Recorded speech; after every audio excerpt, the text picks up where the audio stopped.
Bonjour et bienvenue dans le tutoriel sur le référencement naturel par IGN Formation.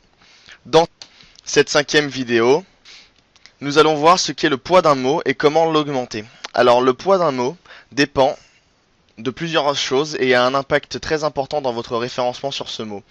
Sa présence dans une balise H1, comme ici. Attendez, nous allons allumer Firebug. Donc sa présence dans une balise H1 comme ici augmente le poids d'un mot. Donc le poids de ce mot ici, de tous les mots qui sont ici, est augmenté. Son nombre d'occurrences à l'intérieur du contenu textuel a un impact aussi sur le poids du mot, et aussi le fait qu'il soit situé en gras à certains endroits. Alors, il y a beaucoup de personnes qui mettent du gras à tort et à travers à l'intérieur de leur site internet pour augmenter le poids de mots pour être correctement référencés. Il faut savoir qu'actuellement, Google Penguin pénalise les sites qui sont détectés qui abusent de la balise strong, c'est-à-dire du gras, et qui mettent aussi à l'intérieur d'une balise H1, H2 ou H3 ou n'importe laquelle tout d'ailleurs, pénalise le fait de mettre en gras des mots-clés qui sont déjà à l'intérieur d'une balise HN. C'est-à-dire que si jamais vous mettez une balise strong ici autour de référencement naturel ici, là, vous serez pénalisé sur ce mot-clé par Google Penguin. Pour augmenter le poids d'un mot, il y a plusieurs solutions aussi. Plutôt que de mettre des balises H2 ou H3, vous avez la possibilité tout simplement d'augmenter la taille d'une phrase par rapport à votre corps de texte. Effectivement, Google prend en compte la taille d'un élément du texte relativement au texte dans lequel il est. C'est-à-dire que par exemple, si jamais tout le texte était en gras, le fait qu'un mot soit en gras n'aurait pas d'importance. En revanche, si vous ne mettez rien en gras et que vous mettez ce mot, par exemple, mot-clé ici, vous le mettiez en une police qui soit plus grande que le corps de texte dans lequel elle se situe, ceci augmentera le poids du mot-clé. Alors ensuite, il faut savoir que pour la mise en exergue, il est plus utile d'utiliser des balises strong que la balise B. Autrement dit, il vaut mieux mettre un gras qui est contenu directement dans le code HTML plutôt qu'un gras contenu dans le code CSS. Car le code source commence à peine à être lu par Google.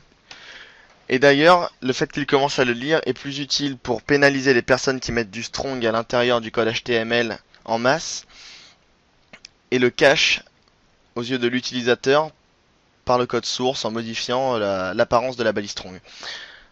Donc ce qu'il faut que vous fassiez, c'est mettre à certains endroits des phrases qui sont utiles, comportant des mots-clés en gras, comme ici par exemple. Ne pas le faire systématiquement sur vos mots-clés car vous serez pénalisé. Essayez de mettre vos mots-clés principaux, votre quête principale à l'intérieur de vos balises H1 et H2 s'il y en a.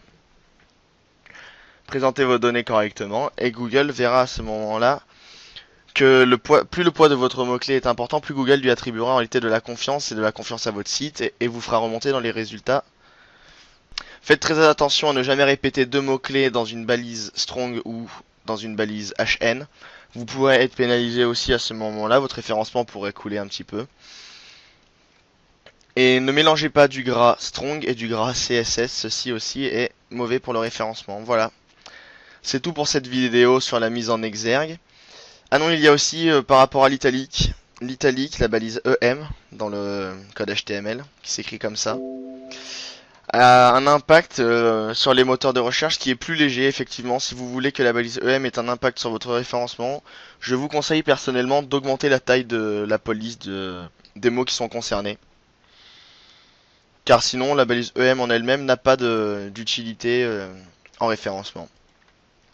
Voilà, c'est tout pour cette vidéo. N'hésitez pas à aller voir notre guide gratuit sur référencement.ign-formation.com sur lequel vous avez plein d'informations gratuites et disponibles dès maintenant sur le référencement. Merci et à bientôt dans notre prochaine vidéo.